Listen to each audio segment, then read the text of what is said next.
How's it going out there, Bulk and Spur? Welcome in to another episode of Always Pneumatic, Never Static. Very glad to have you here today. My name is Marcus. I am the host, of course. That's old news. Something else that's old news at this point in time is our website. But for those of you that haven't visited yet, and for those of you that haven't bookmarked it yet, you got to go check it out. Podcast.bulktransit.com. It's real simple. It's a one-stop shop for everything involved with this podcast. The photo gallery is up there from the Father's Day episode, so make sure you check it out. We're going to have another photo gallery for today's episode, so make sure you go check that one out as well. We got some racing pictures, and if you like to look at cars, well, there's a bunch of pictures of cars in this one, so definitely run over to the website right now. Last time I'm going to say it, podcast.bulktransit.com.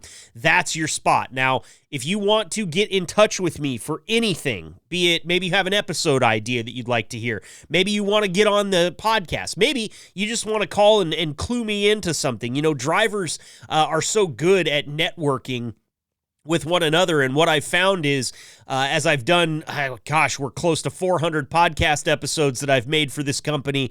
I will tell you this right now, these guys like to let me into their network. You guys like to let me into your network, and I could not thank you more because it makes for great podcast material. So network with me. If you think that there's a guy out there that maybe doesn't want to come on the podcast, or maybe he's just a little bit reticent, a little bit shy about it, tell me their name, give me their phone number, let me call them and talk to them. I have a special way of kind of relaxing people in conversation, and I get told no all the time, and I totally respect it, and the people that give me a hard no and say I'm just not interested, I leave them alone. But if you're on the fence about it, a little conversation can help, and I am happy to have that conversation with you. So over at the website, there's a button there that you can click. If you want to be a guest on the podcast or you want to get in touch with me, that's where you need to go. I guess I'll say it one more time since I got so far away from saying it was going to be the last time I say it. Podcast.bulktransit.com. All right. That's enough homework for today. Why are we here today? What are we talking about? Well, normally on this show, we're talking about trucking. And today, I'd say we're trucking adjacent because a lot of truck drivers and their families and a lot of people that work at trucking companies have this inherent, I guess, love for all things engines. And what comes with that is racing, and that's what we're here to talk about today. And not just NASCAR. We're going to be talking about all classes of racing today, from the dirt track to late models, all of it. And we've got a couple of drivers coming in here to join us that have spent significant time either at the track or on the track. And that's what's really cool. We've been working on getting this one driver in for a long time. I got to sit down with him all the way back when I was in Plain City, got to have a great conversation, learned a lot about him, learned a lot about his past and how there's a little bit more to it than just some truck driving. And also, our other guest told me, it was one of the first things he told me when I was sitting down with him. He said, man, I'm a big Kyle Busch fan, and most of the time when I'm out driving, I'm listening to some sort of NASCAR-themed radio, talk shows. You know, so many drivers have their own podcasts now, whether it be drivers that are currently still in the Cup Series or ones that have retired and gone their separate ways. It's all good content, and they're always telling great stories. And that's what I find about racing in general. You start to talk to guys that have been around racing for a long time, and you get stories like you would never imagine. It's a really cool group of people. They tend to be very inclusive. And later on in our discussion here, you'll actually hear somebody was cautioned, hey, don't go talk to that guy. That's the track champion. And by the time the conversation was had, our guest today had 2 pages worth of stuff that he needed to go do to his car so he could get faster. That's what they'll do for you. It's one of those things where everybody kind of works with the same toolkit. It's how you apply the toolkit that really matters and really can set you apart from the other drivers in the field. And I have to say, there's a little bit of a connection there with truck driving for sure, because you look at it, if you zoom out, everybody's got a big truck, right? Everybody's driving a tractor, and everybody's got a pneumatic trailer. So the tools are the same. But the application of those tools can sometimes pay massive dividends for you guys out there. Knowing how to operate these trailers intimately, understanding the job and the work area, having your truck outfitted with all sorts of things that keep you comfortable and sane on the road. These are all parts of applying the tools in different ways that work for you. And I really think that the connection to trucking that racing has is a cool one because, again, another thing about the two that I find very similar is going to be the groups of people. And that is, since I started doing this job some 4 years ago, I've met so many drivers, and I can tell you right now, I've got a phone book full of drivers' numbers who are anywhere across the country right now. And if I called them today and I said, I really need you right now, something like 90 to 95% of them would say yes. And even the ones that couldn't say yes would say, I would do it if I wasn't stuck at this shipper or receiver, if I wasn't getting a washout or doing something like that. So it's a great group of people, truck drivers. You guys all know that. I'm preaching to the choir here, especially those of you at Bulk and Spur. We've heard it on this podcast. You hear it all the time. It's a really great company to work for, and that means great people. And we've proven that in spades here in only like 20-some short episodes. So it's pretty apparent to me that we're working with good groups of people, and racing and trucking kind of marry up with that similarity. But that's enough for me. I'm just kind of sitting here pontificating at this point, and really, the meat of this episode is about to happen as we turn the corner. And yes, just in case you were wondering, we're only turning left today because this is our racing special here on Always Pneumatic, Never Static. Let's get our drivers in here quickly. You are listening to Always Pneumatic, Never Static, the totally pressurized podcast brought to you by Bulk Transit, where we keep the lines clear, the tanks empty, and the conversation anything but dry. Whether you're running powder, pellets, or anything in between, pull up a seat, crack the windows, and let's hit it. Welcome back to Always Pneumatic, Never Static, possibly the fastest episode that we've ever done. And I don't mean that because of the amount of time that we're going to spend today. I mean that simply because we are here to talk about racing. And I've got a special relationship with racing myself, something that I became a fan of that I never expected to be a fan of. And that's that NASCAR specifically for me, but racing in general. Love cars, love watching them go fast. Don't understand a thing about what it takes. But I did have a short driving school that I went to out in, I believe it was Post Falls, Idaho. I went out and took a short school and then raced on a quarter-mile track with my dad and my brother-in-law. I was terrified the whole time. We'll get into that a little bit more here in a minute. But let's welcome in our drivers that are joining us today. A couple of guys that love racing and one that's even got some experience there. But first, let's say hello to Mike Upchurch. Mike's back joining us second week in a row. Man, I can't thank you enough. I was hoping if I bugged you again that you'd say yes, and here you are, Mike. It's good to have you. Yes, sir. Like I said, invited me back. Man, you're welcome here anytime, Mike. Now, I know you and I had a conversation back when I was out in Plain City the very first time. We were kind of figuring out how we were going to do this podcast, and you mentioned to me that you're a NASCAR fan, and in fact that you listen to a lot of NASCAR radio on your Sirius XM. But I got to ask you, do you have any racing experience? Have you ever felt the need to go fast and put the pedal to the metal in a competitive way? No, my cousin, my dad. I grew up. My dad and my uncle raced. I raced car. My dad built it. My uncle raced it. So, but I've been around them all my life, so to speak. And then my cousin still races now. I watch him race, but not any. I tried motorcycle one time. That just wasn't for me. So no, not any driving experience myself. So you got a lot of pit crew experience, it sounds like, because I'm sure you were in those garages when they were taking care of that car. Absolutely. I think I told you on the last podcast, I was the parts cleaner and the painter on them. So okay, I like it. So they didn't put you to work pushing a broom. You still had some importance there. Whoever's painting that car has got a big job. Yeah, it was dirt. It was out in the backyard with a cover. Most time it was the 10 lean down cover is all it was, and doing the parts, motor parts and stuff like that, painting the wheels and stuff like that was my duty. Very cool. Very cool. Well, Mike, super glad to have you here for this conversation. Let's welcome in our next driver here, joining us for his first time. And we've been trying to get him on the show for a while, just hasn't worked out schedule-wise, but we finally got him, and we're glad to have him. Please welcome Greg Sigler to the show. Greg, thank you so much for being here, my friend. Hey, thanks for having me, Marcus. And I like to get a little bit of background on everybody on their first appearance here. We've already done this with Mike, but how long have you been driving for Bulk, Greg? A little over 3 years. Okay. And were you a truck driver before that, or was there a different career going on? I was a union iron worker for 33 years and got into truck driving. I went into a shop with the union iron worker wages still. Did some heavy equipment mechanicking, and got to drive the lowboy and haul equipment that way. So I had a couple years experience, and then I tried it on my own with a flatbed company, and that was the worst money pit I could ever think of. So here I am. You hear that, man? Owner-operators will tell you don't necessarily drive a truck. You just spend money on it, right?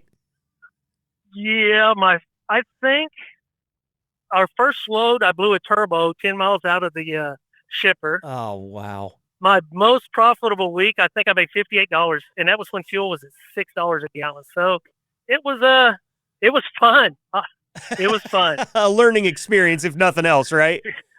I can laugh about it now, yes. Yeah, good, man.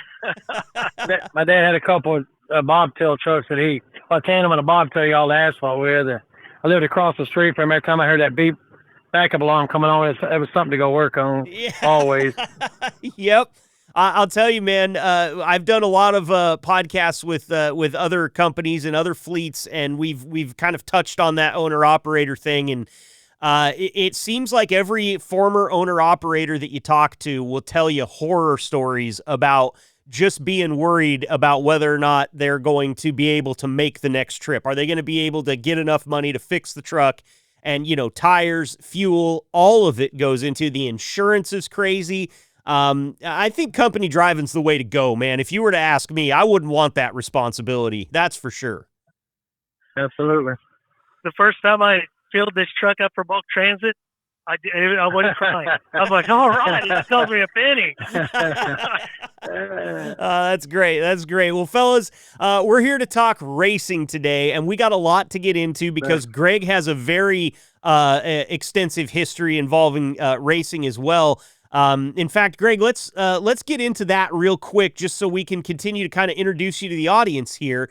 Talk to me a little bit about your racing career, because I know there's a pretty storied one there. Well, I was into muscle cars back in early 2000s. I had seen racing. We had watched it. I lived in Southern California. We got to watch a local racetrack. It was always asphalt. Never seen dirt in person. I had a gentleman that I worked with. He had a asphalt car that wasn't quite finished, and I had a Buick Skylark Grand Sport that really wasn't quite finished. And we did some trading, and I got into it in 2007 in the street stock division. And man, I tell you what, that was the most fun I've ever had because it was the cheapest thing I'd ever done at that time. But we started out the last race of the 2007 season, finished dead last, multiple laps down, and I knew right there that was the one thing I wanted to do. Even after a dead last finish, multiple laps down, you knew that there was the only place to go from there was up, right? Oh, exactly. I mean, once you hit the bottom, and you know what? I had the best seat in the house. I got to see the race in person on the track. That's awesome. It was pretty cool. And where did you go from there? That's 2007. Were you right back into it the next season? Well, yes. After that race, I blew the engine that night. Just green, being green, not knowing what I'm doing. I built the car over the winter. We started the 2008 season. I think we were second or third in the points in the street stock. And I got to know a lot of people at the track. I go around and talk to people because, get different ideas of what I was new. What am I doing? And I got to meet a gentleman by the name of Gary Arthur. He had a late model race car. So he kind of took me under his wing and helped me on the setups and stuff. And after about 3 months, we were practicing one day, and he's like, everybody called me Ziggy. He's like, hey, Ziggy, you want to take my car for a practice? I'm like, well, heck yeah, man. That's a late model. I got out there on a Thursday, practiced his car. That Saturday, I bought it. I had one. And you want to talk about spending money? That's an easy way to do it, right? Yeah, no, that is a good hobby. You're trying to make money for IRS tax purposes. I got you. Yes. Yeah. He really got his road rage out. That's what he's telling you. He enjoys the road rage. Release the pressure. Yeah, that's an interesting thing. Did you find yourself as a more adaptable and calm driver when you were just everyday driving and you really got the aggression out on the track, Greg? Did it work out like that for you? I really, where I own my own car, I went straight to the late model. That was the top division, very expensive. And a guy told me it was $1,500 a corner when you wrecked. And I think he was off a little bit. He was a little low on that. So I raced. I wanted to always better my position. But if I'm racing for fourth place, I'm not going to take out $2,000 worth of car, for one more or two more points, something like that. Sure. I kind of raced smart as well. I took great pride in being smooth and not an aggressive driver, but I took pride in not wrecking anybody. Okay. All right. I like that, man. A lot of people only watch racing and they get excited about the accidents. That's not for me. I like those smooth body lines. I like the cars to look put together and not beat up, I always tell everybody a win for me is loading that car on the trailer the same way I got it. Absolutely. Yeah, Mike, you got some thoughts there, I'm sure, because you probably saw a beat up race car come into the garage a few times. Absolutely. Most time we race Saturday night, be Sunday, we'll be back working on it again already for next week. So. Yep. It's a never-ending project. And back in the day, the pay window wasn't there. You're doing it more for pride and the trophy than you were for the money. Yeah. And what class were they racing in, Mike? Your dad owning the car, and was it your uncle you said was driving it? Yes, it was back in the late mid '60s, early '70s. We run 55. There's a modified division, and they actually cut the fenders out. There were no fenders, but they had the body, and actually had 5-gallon Army gas cans. That was the fuel cell. They had two of them back there in the back, 10 gallons, but they're 5-gallon fuel cells, gas tanks. Wow. That's crazy. Army gas It's totally cans. different nowadays. Yeah. Well, it's definitely become a lot safer of a sport all the way across the board, I feel like. And really, I think you could probably directly connect that change to the death of Dale Earnhardt. It seems to be that there's a lot more a focus on the the safety, the Hans devices, everything like that. Of course, that's a big race that Dale Earnhardt passed during, and there was a lot of eyes on it. And you want to see these drivers be safe out there. The Carl Edwards wreck up into the fence comes to mind. There's a lot of safety to think about when it comes to racing, and not just for the drivers, but for the fan base as well. And it's good to have drivers out there like Greg that want to keep that body smooth, man. I'll tell you, because I've seen some horrific stuff happen, and it's just part of the sport, isn't it? Unfortunately. Yeah. On that note, and this is a little bit, I would say, racing adjacent, but I've talked to both of you guys now about one particular driver that we unfortunately lost here just recently. And Mike, I happen to know Kyle Busch was your guy. You told me that back when we were in Plain City talking before this podcast ever launched. And such a tragic thing that happened with him, passing from an illness. Seems like sepsis got him, and just not a way that you expect a top of the line racer like that to go out. Where were you when you heard that news, Mike? And how did it kind of shake you? I'm sure that was probably pretty hard to hear. Oh, absolutely. Yeah, I was in Oklahoma City actually getting fuel, and I checked my phone, and it come up breaking news, and they said that they was going to have a replacement driver in his car the Wednesday, actually Thursday morning, and about noon, I guess they released the deal. It went in actually Wednesday night.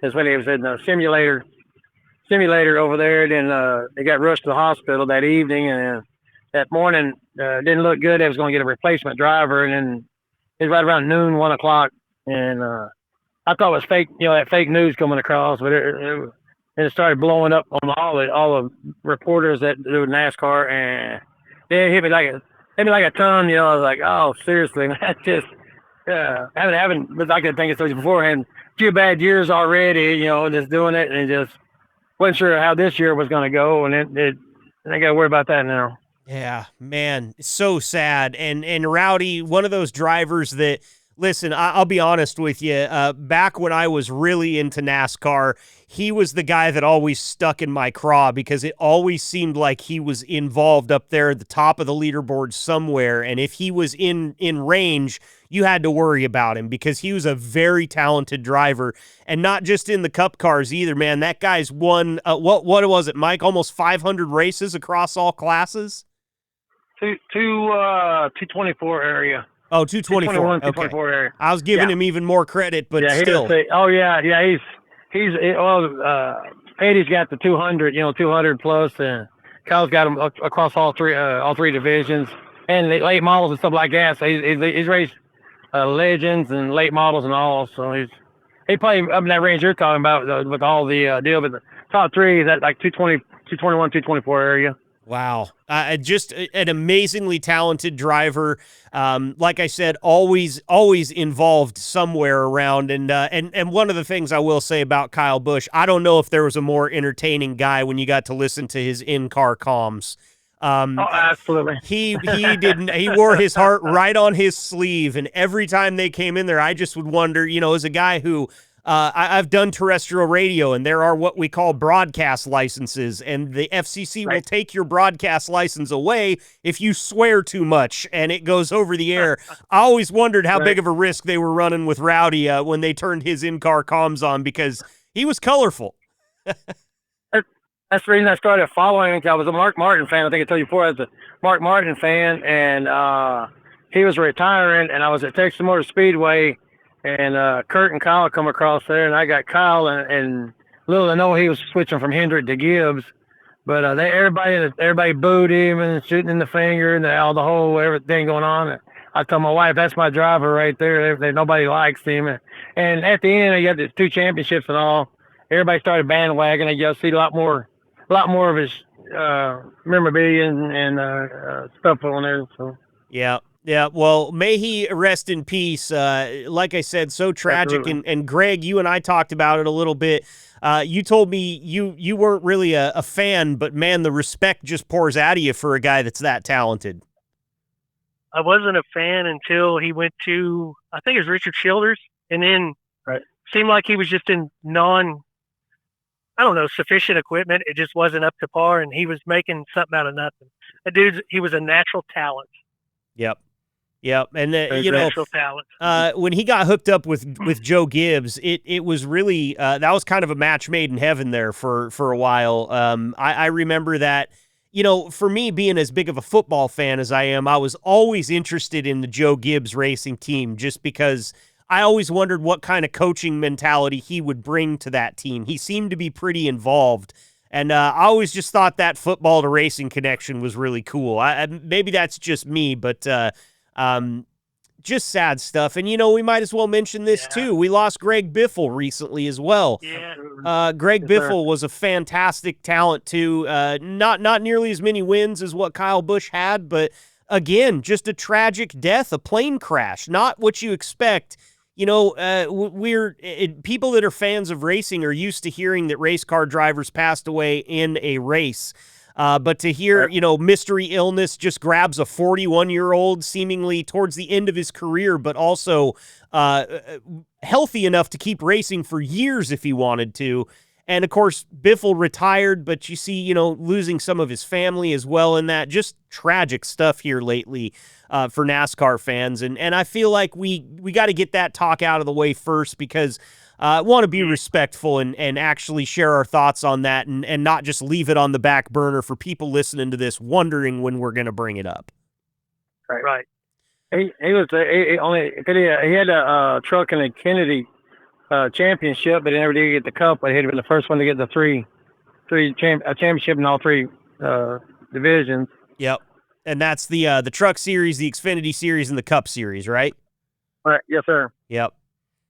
Well, R.I.P. to those great drivers. I know we all spent a lot of time watching them. And you know, since we're on the subject of who our guy is here, the way that I fell in love with racing, and maybe this isn't the way you want to get in, and this is probably going to get under some people's skin, because my favorite driver, a lot like Kyle Busch, he got a lot of fans, but he also had the tendency to really piss some people off from time to time. I believe the first race I ever saw him, he was in the Coors Light car. I think it was the 40, maybe the 41, but Kevin Harvick got upset at somebody and stepped right over the top of a car and went and grabbed him by the shirt lapel in the pits, and the fight was on. And I thought, man, I love me a good Coors Light in the summer, and that was a lot of fun to watch. I think that's my guy. So, you know, I started out being a fan of the guy who filled the gigantic shoes of Dale Earnhardt on that racing team, and always been a Kevin Harvick fan. Sad to see him go. Sad to see him, you know, retire, but we kind of lost a lot of very good drivers right in the same period. And Greg, you and I were chatting a little bit about it over text. You kind of called it the old school drivers. Like Kyle Busch, you said, was one of the last of the old school drivers. And I think you're probably talking about that generation with guys like Jeff Gordon, Jimmy Johnson, you know, Kevin Harvick and Kyle Busch. Obviously, Kurt Busch falls into that. You've got Matt Kenseth. You've got Denny Hamlin still racing, but I think could probably be considered in that. Maybe even Joey Logano. Talk to me a little bit about that old school driver that you were referencing, Greg. Are those some of the names that come to mind? Yeah, those are the ones that popped in mind, other than Joey Logano. And Denny Hamlin, he seemed to come about the same time. I'm like you, Kevin Harvick. I was a big Gordon fan. When he retired, I went to Kevin Harvick just because he wasn't afraid to tell people what he thought. Yeah. Wasn't afraid to ruffle a few feathers. And he did listen to his podcast. Now he did it. No, that was the mentality to do it, because if you get a guy worrying, he's going to be looking in the rear view way more than he's looking up at windshield. So he was very smart at his craft. Yeah. For them mind games. Yes. But Kyle Busch, he was right there with it. And I honestly think this year he probably would have made the chase.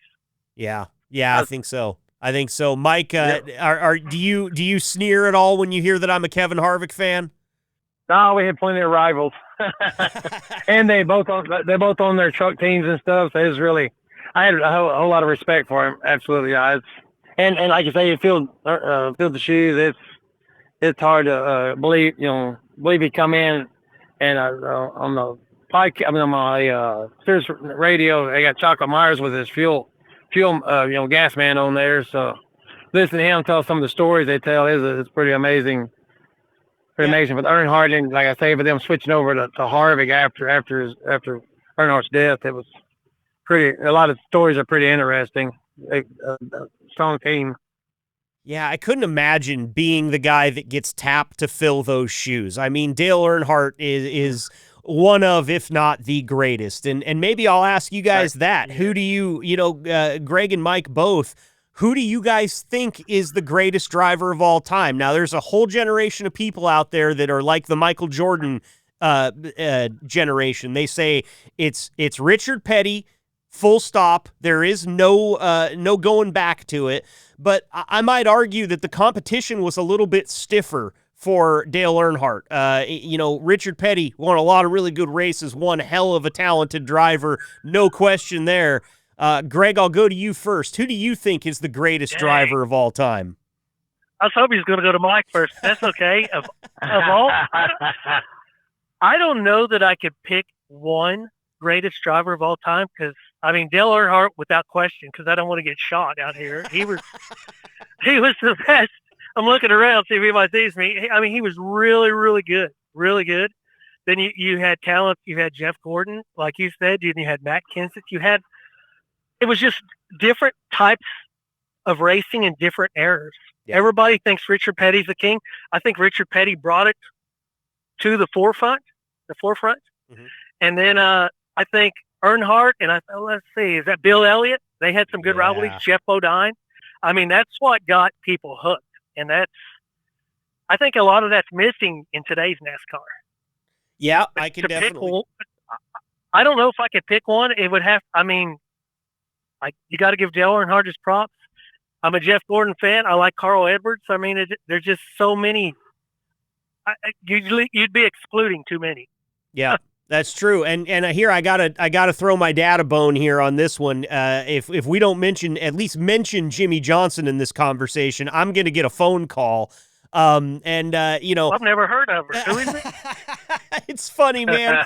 As one, you know, my dad has never been a front runner in his life, and he did not fall in love with Jimmy Johnson after all of the championships. He was a Jimmy Johnson fan going all the way back to the beginning that I remember. And but man, I'll tell you, he caught some cross eyes when you start talking about racing, and he brings up the old Lowe's 48. Mike, what's your take on it, man? Who do you think is the best driver of all time for your money?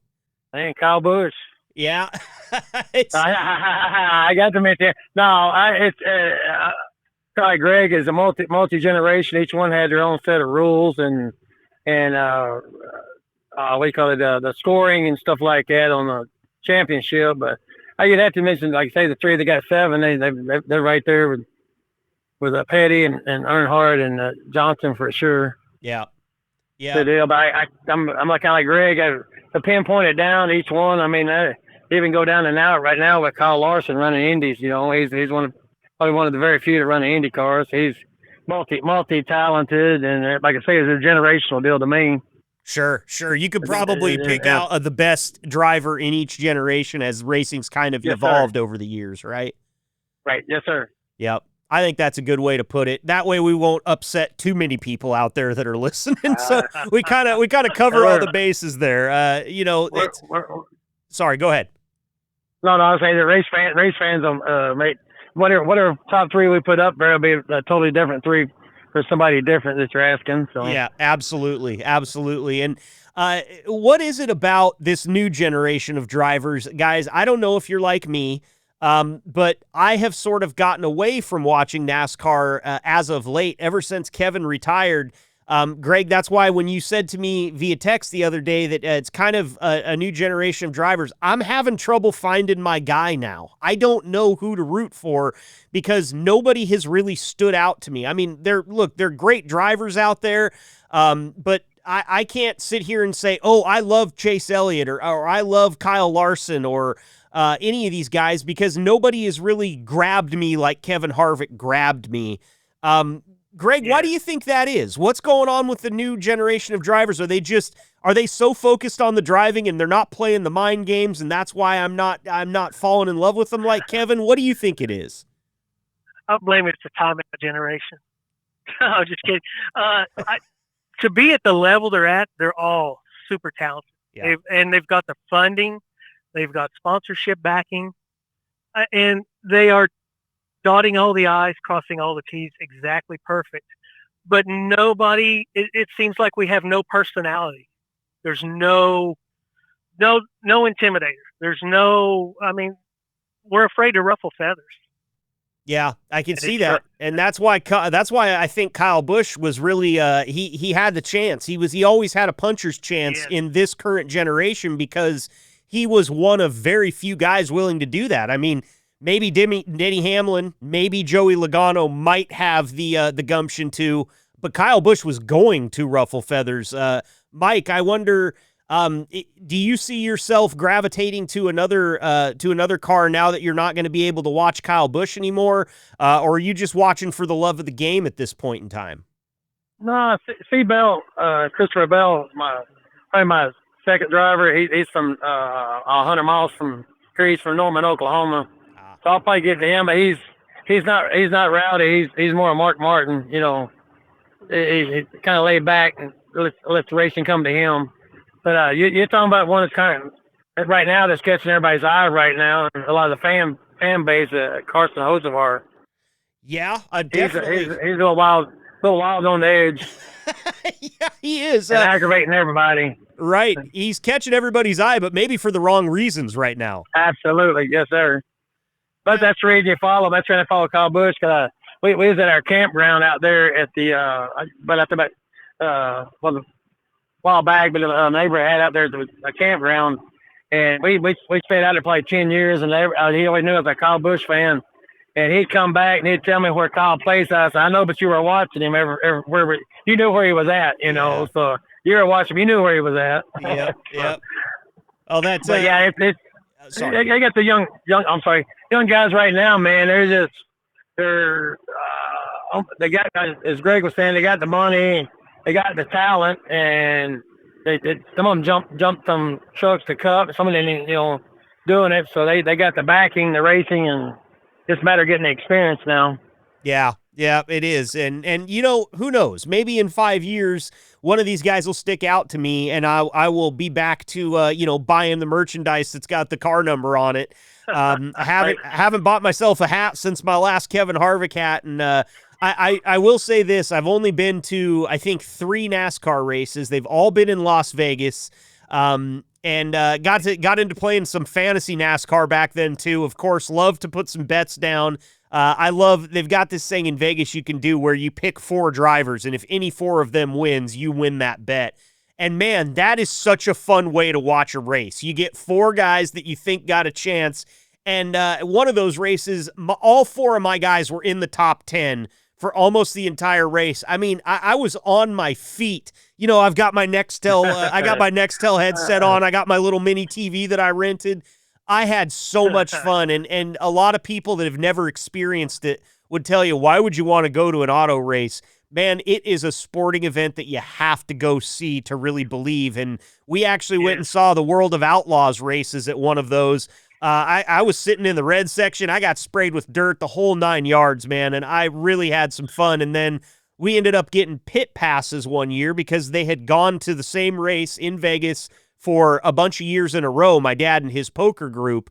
And they gave us passes, and we got to go back to the pits, and we met a guy who was racing late models, and he took us back into the late model pit, and we were actually talking to drivers back there, seeing those little cars that they race on the infield. Man, Greg, you talked about going around and meeting people. Truck drivers are a lot like the guys that I met out on the racetrack, in that every truck driver that I meet has a special place in my heart because it's such a good group of people. I have yet to meet one of you guys that wouldn't give someone the shirt off your back. You're always helping each other out. Is that similar in the racing community? Because in my short experience back there in the pits and just having drivers and mechanics have random people walk up to them and engage them in conversation, they were all so gracious and so nice. Is that your experience as well? With other racers, after I raced my first late model race and just got embarrassed because I had no idea what I was doing. I bring up Gary. I went over to Gary's. I'm like, hey, I'm going to go talk to this guy over there, see why he's so fast, see if he can help me. And they're like, no, you can't talk to him because he's a track champion. I said, well, that's exactly who I want to talk to. So I know you don't know me real well, but I haven't really met a stranger, and I'm not afraid to go up and talk to people. And that we opened that up. He gave me 2 pages of stuff to do on my car in 30 days.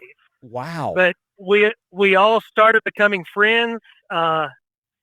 It was just one big group. And then from them, for me, the biggest reward in racing was the fans.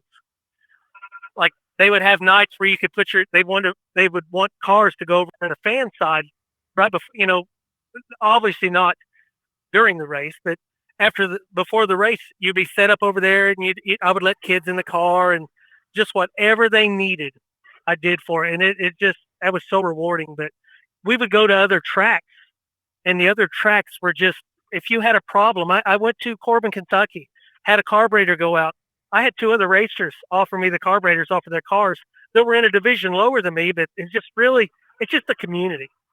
Yeah, really sounds like it. Really sounds like it, man. That's great. Mike, I wonder your experience. First of all, have you gone to many races live that since obviously your dad, your uncle were racing, you were at those races for sure. What's your track record look like? How many races do you make it out to? How often are you trying to get to the track and see something live? I had season tickets out at Texas, and I've sort of been to Phoenix, Bristol. Just recently went to Martinsville, going to Homestead this year, the championship.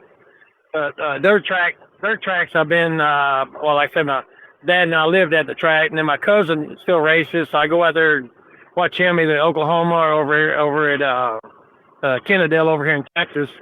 And but yeah, he was talking. Greg was talking about the pit. Yeah, that's what we love to do. Go to the pits after the races. And them guys, man, it's so neat. Like Greg's saying, that's my grandkids going. But back the day, I take my son and both my sons.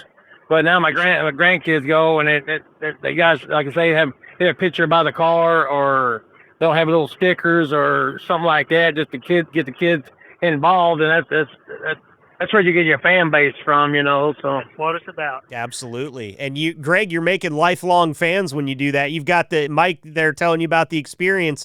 Those kids are going to be fans for the rest of their life, all because they got to sit in your car. I love it. I mean, they're always real timid. They would come over, and I'm like, "Hey guys, how you doing?" Like Mike said, sign whatever they want to sign, take a picture with them. Then I would like, "Hey, would you like to sit in the car?" And their eyes would just light up, and their parents were like, "Are you sure it's okay?" I'm like, "Absolutely positive. It can't. This 6-year-old cannot tear it up worse than I can." Yeah, right. And if they were a little older, I would give them. I said, "Hey, you want to start it?" I'd let some of the older ones start it every now and then, and and a couple of them I'm still friends with, and now they're racing, and that's really cool. That's awesome. Absolutely, it's really neat. Start that. Yep, that's what it's all about, man. I have never gotten to sit in a race car. Of course, I was an adult by the time I started going to the races in Vegas with my dad and his crew, but there is one very specific experience at an air show out here in Oregon. We were standing next to an F-14 Tomcat, and the fighter pilot walked up and asked my parents if I wanted to sit in the cockpit of an F-14 when I was, I don't know, maybe 6 years old. I mean, I was little, and there's still a picture of me sitting out there wearing the flight helmet, giving a big thumbs up. And you know what? I never went into the military. I was never talented and smart enough to be a fighter pilot. But I'll tell you, if Top Gun is on, I stop and I watch it, and I don't move until it's over. I love everything about jets, and they didn't let me fire it up, though, Greg. I'll tell you that much right now. I did not get to fire up the F-14. One of my great regrets just in start life. Pushing buttons. Yeah, right. It's easier to get forgiveness and permission. It really is. It really is, man. But, cool experience. And like you guys are saying, that's what it's all about. Without guys like that out there, we don't have the next generation of fans because, as a young kid, you look at all that stuff and it really is untouchable to you. It's the same reason that if your favorite basketball player or football player or baseball player gives you a high five on their way out of the tunnel. I remember being at a Portland Trailblazers game, and Kenny Anderson high-fived me coming out of the tunnel, and I probably told my dad, look, just cut the hand off and frame it. I don't care if I have that hand anymore. Kenny Anderson touched that hand, and here I am, lifelong Trailblazer fan, And it's funny how it kind of works as an adult too. You just don't get to see it the same way. But I was fortunate enough. I graduated with a friend who married a guy that is a team doctor for the San Francisco 49ers. And I've said it before on this podcast. That's my team. I've been a fan going all the way back to Jerry Rice and Joe Montana. And she got us field access a few years back to go down on the field during the pregame and watch the players warm up and everything. And a couple of the wide receivers saw this group of kids that we were standing next to, and they came over and they were high-fiving and they were taking pictures and they were talking to the kids, and they're all decked out in their 49er gear. And my best friend in the world is standing next to me, and I'm inching closer and closer to this group of kids, and he finally grabs me and he goes, "You're 35 years old. They're not going to take a picture with you. Like, I know that you want it so bad." And it turned me into a kid again, man, because I remember that. And those experiences are what it's all about. Do you guys remember your first one as a kid? Mike, do you remember? I mean, being involved with it, having family members involved in it, it probably didn't seem quite as untouchable to you, but was there ever an experience that you had with a driver or a car or anything like that that really just took you and you knew that this was a lifelong passion of yours? Yeah, I guess it was a dirt track at Texas. Like I say, one time we go to the dirt track, a little dirt track over there outside of the racetrack, but more of my my kid, Nolan Ryan, we got him a couple of times. The Texas Ranger pitcher. Yeah. But driving wise, I've got memorabilia parts and stuff as an adult then. But younger wise, no, I didn't get that close. I was always behind the fence. Yeah, you were always part of the. You were part of the pit crew, man. How about you? How about you, Greg? Did you have that kind of formative experience that really molded you into a race fan at a young age? We would go when my parents would have enough money. We would go to watch the figure 8 races at Saugus Speedway. It's that little 3rd mile asphalt. And I remember the sound and the smell. In my, I guess maybe on dirt, but the smell of the rubber and the fuel, and I always liked that. But I was always competitive, and once I got the chance, I raced everything I could actually. But once I got the chance to do it legally, that's what we did. We just had a dream, and I had, been fortunate enough to get the opportunity, and I ran with it, and it was fun. It was fun. And we haven't even talked about the fact that you've got some hardware in the case too. And we didn't get very far through your racing career, but Okay. let's get into it now. We can brag about it just a little bit. I mean, you're Bring it here on. after all. Yeah, I mean, bring it on. I tell everybody I got a 5'5" tall trophy that probably cost as much as my house if you add it all up. But my favorite trophy of all time was they used to do a race up there called the Mountain Air 100, and it was in honor of when Richard Petty and Neil Bonnet raced up in West Virginia. And I was the track owner. They called my name. I think I finished. I ran for another guy that night. I finished 8th out of 24 in an older car. And I take it back. That was a different story. But they called my name up, and I'm like, I didn't win the race. And I'm like, what are they wanting?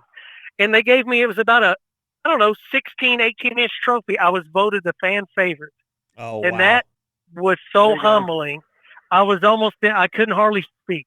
It was just like, oh my goodness. I mean, just, that made everything I've spent, all the stress, everything, that made it worth it right there. And it is actually on display. The big trophy is over in the corner, and the fan favorite is right sitting on the mantle right there. And that for me, that was it. That's awesome, man. That's such a cool story. I think everybody wants to be the fan favorite. I mean, look at what I do for a living. My whole living is trying to be the fan favorite, and hasn't happened yet, but I'm working on it, man. So that's really cool. And just for the stats' sake, what was the 5'5" tall trophy for? What'd you win there? I won the 2019 late model championship for the track. Wow. Congratulations, man. I think that's worth a round of applause. I think it is. I think both of them are worth that. Yeah. Absolutely. And I can tell you're a very humble guy. You don't want, that's probably the last thing you wanted to talk about coming on this show today, isn't it? Yeah.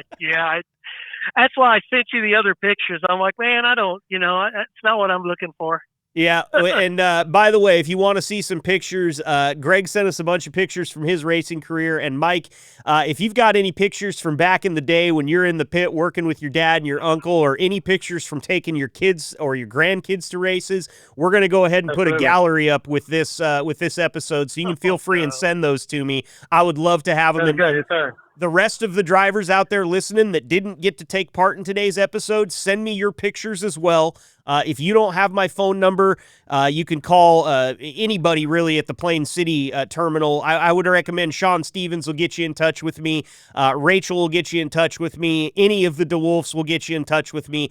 I want to see this. You guys did such a great job with the Father's Day picture gallery that we're going to start another one for racing. And if you have those moments like we're talking about where maybe it's your kid or your grandkid is sitting in the seat of a race car, or maybe it's you as a child sitting in that seat, send those to us. We know those are what build racing, and that's what makes the fans turn into generational fans. And so we'll put a photo gallery up there.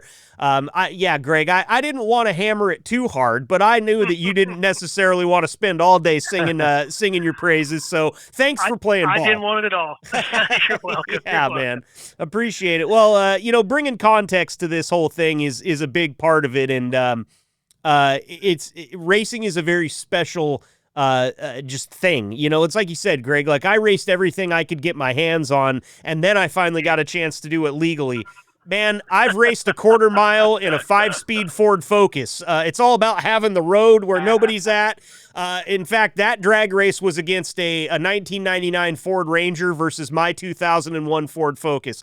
I won, but I didn't gap him. I only had 4 cylinders. So, you know, just just a straight. In fact, if I'll tell the true story, both of us were driving. They were both manual rigs, and it's just 3 of us. My buddy Jake and his Ranger, because he was talking all sorts of mess, saying that gutless Ford Focus can't beat this Ranger off the line. And I said, let's go out to the quarter-mile stripe and put it on the line. Well, we got my good buddy out there, Jared, to drop the hat and start the race.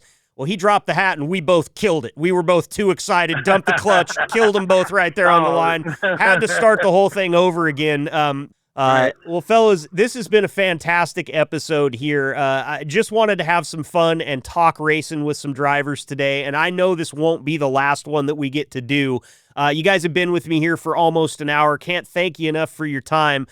Greg, we do a thing on this episode, or on every episode, that we call Final Thoughts here, and our Final Thoughts are a chance for you to say whatever you want, whether you want to give a shout-out, you want to wrap it up, if we left something on the table you'd like to talk about, the floor is yours, and I'm going to throw you a bone here. I'm going to go to Mike first, because Mike's done this a few times before. I'll let you get your thoughts together. Mike Upchurch, again, man, I want to thank you. I bugged you 2 weeks in a row, and you were more than happy to come on this show. That's exactly what we're looking for. Any driver out there is welcome. Just get in touch with me. I'd love to have you. I'm always taking ideas from guys. In fact, Greg pitched me an idea before we ever came on the air here today that we're going to turn into an episode for sure. So, Mike Upchurch, your time is greatly appreciated, my friend. 2 weeks in a row here. Yes, sir. Final thoughts from you before we let you go today. Hey, Marcus, I appreciate you inviting me back again. Nice to meet you, Greg, and I'll try to stay safe and really enjoyed the episode. Hey, thank you, man. We enjoyed it too, and that's one thing that I like about Mike. You know, his final thoughts, short and sweet, a lot of gratitude, man. Always great to have you here, Mike. You're welcome back anytime. Yes, sir. I appreciate that. Now, Greg, that didn't give you a lot of time to put your thoughts together there, but it did give you a little bit. So, Greg Sigler, first appearance on the show here. A lot of fun talking to you. We'll definitely get you back in here. Thank you so much for the time today. Final thoughts from you before we let you go here. And hey, you know, you got a wife or some kids listening to this episode. This is a great time for shout outs too. I forgot to mention that. So the floor is yours, Greg. Thanks for being here. Hey, thanks for having me, Mike. It's nice meeting you. My kid's probably driving right now with Bulk. He better be eyes on the road, not listening to this. Man, I've had a blast. I was really nervous. Anybody looking to come to a company, I'm going to switch a little bit. This is one of the best companies I've ever worked for. They're everybody's family. And don't be afraid to ask questions, because everybody here will give you plenty of answers. Great stuff there, man. I love the shout out for the company in the Final Thoughts segment. The company that makes it possible for us to do this podcast, and what a cool thing that we get to do, meeting drivers and just shooting the breeze with them.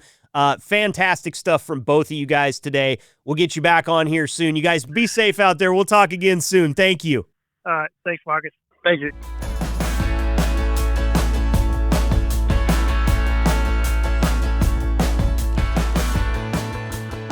Great stuff there from Mike and Greg. Can't thank those guys enough. And I do want to mention it again, because you know what? We give flowers on this podcast whenever they are due. And I want to give both of those drivers some flowers. Greg, for making his first appearance on here. We've been trying to get him on the podcast for a while. We just haven't been able to marry up our schedules appropriately. But this episode had Greg's name written all over it, and he was gracious enough to give us an hour of his time. Big thanks there. And of course, you heard me mention it a couple different times. Mike Upchurch joining us for the second week in a row. And, something about this podcast that many of you might not know is we do have to record these episodes a little bit in advance of when you hear them. Sometime around like 2 weeks in advance, typically, is how far forward we will record. And I just bugged Mike earlier in the week. He did the Father's Day episode with us, and he was nice enough to give us another hour of his time in the same week. Can't thank you guys enough. Love talking to you. Want to get as many of you guys on here as possible, and we checked that box again today with a first-time appearance from Greg. And if I know, if I can just reference the conversations that he and I have had over text, you're going to hear from Greg again. He's got some great ideas for me. We're already working on a follow-up episode to another episode that's already been recorded that Greg's going to join us for. And as I was talking to Mike there after we turned off the recording, Mike told me, man, anytime you want me, you just give me a call and I'll jump in. So just warms my heart, guys. Thank you so much. Not only for the time, but for the awesome conversation and really kind of touching conversation in a couple different ways. Especially when you hear Greg talk about, the kids and getting in the car and seeing their eyes light up and letting the little bit of older kids kind of turn on the car and maybe rev the engine a little bit. Lifelong racing fans right there. You just made them. And you could hear it in as Greg told his stories, that was what was really the most important to him, man. The story about the fan favorite when he finished, I think he said 6th or 8th in the field, getting a fan favorite trophy, just absolutely the biggest accomplishment for him. And he's got a championship trophy from the late model series. So that's saying something. And, it's funny because Mike said, I didn't really have that moment. Maybe my kids had it a little bit or my grandkids had it a little bit. But his moment was really just from the word go, working with his dad and his uncle in the shop. Man, they're racing Saturday and Sunday we're in there working on that thing. That's racing. It's dedication. And you got to have a team of people too. It's not like just one guy dedicated to the car and to the sport can make it happen. As you see, entire families, whole generations will donate their time and put their time in to try to make that car the fastest car on the track. And it's only one guy driving it, but it takes a village to get that car tuned up and make it go out there and win races. So, again, just a great conversation here today. It didn't go the exact way I thought it would, but I really enjoy talking about kind of that old school driver from the NASCAR series. And we've lost a couple of them. We mentioned Greg Biffle and Kyle Busch, two icons in the sport, really, and not the way you expect to see those guys go out. Both of them. I mean, Greg Biffle was not as young as Kyle Busch, but too young to go. And it's very sad stuff there. So an episode that was definitely touching in more ways than one. I'm glad we did get to talk about that because, Mike, he's a big Kyle Busch fan, and that had to hit hard. You heard him. He knew exactly where he was when he got that news. That was one of those kind of gravitational shifts, and I think about it, it hasn't been very many years ago that a member of one of my wife's favorite bands passed away. And she was really broken up about it. And the conversation that we had was, I totally understand being upset when somebody like that's kind of an icon in your life passes away. But you have to remember from the fan perspective, the reason that we like these people is for the things that they have already done. And that legacy gets to live on. I told her that day that the bass player for Slipknot passed away. Paul Gray was his name. Some of you know exactly who I'm talking about. I told her, if you really want to honor that legacy that he left today, then just get in there and listen to those albums. That's what they would want. And I think for Kyle Busch, you want to honor his legacy, you go back and you check out all the history, all the wins across all the classes. Same thing for Greg Biffle.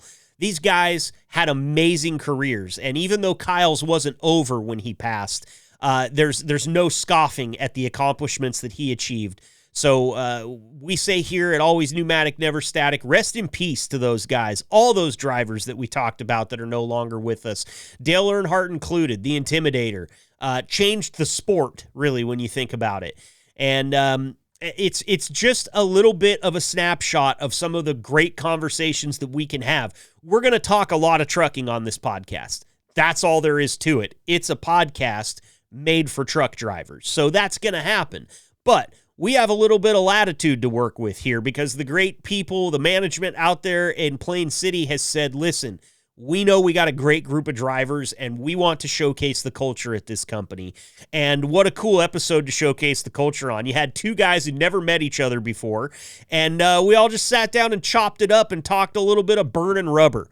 Awesome stuff. Can't thank these guys enough. This has been a really fun episode, and we have even more fun stuff to look forward to in the very near future here on Always Pneumatic, Never Static. Now, I wouldn't be doing my job if I didn't tease it a little bit, okay? We got a 4th of July special coming up. That's a cool one. We're also going to touch later on driver health and staying healthy out on the road. Very informative stuff, and even a 2-parter that we can get to. So lots to come in the future of Always Pneumatic, Never Static. We are cooking with race fuel. A lot of times I say we're cooking with gas. No, we're cooking with race fuel now. High-octane stuff.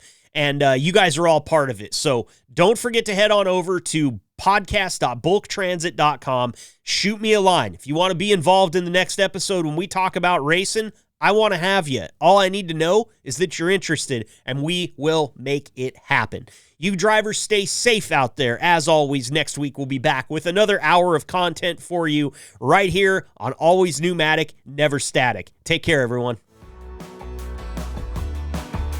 And that's all she blows for today's episode of Always Pneumatic, Never Static, your number one and probably only pneumatic trucking podcast, brought to you by Bulk Transit. Thanks for rolling with us today. Till next time, stay safe, keep those lines clear, and keep it pumping.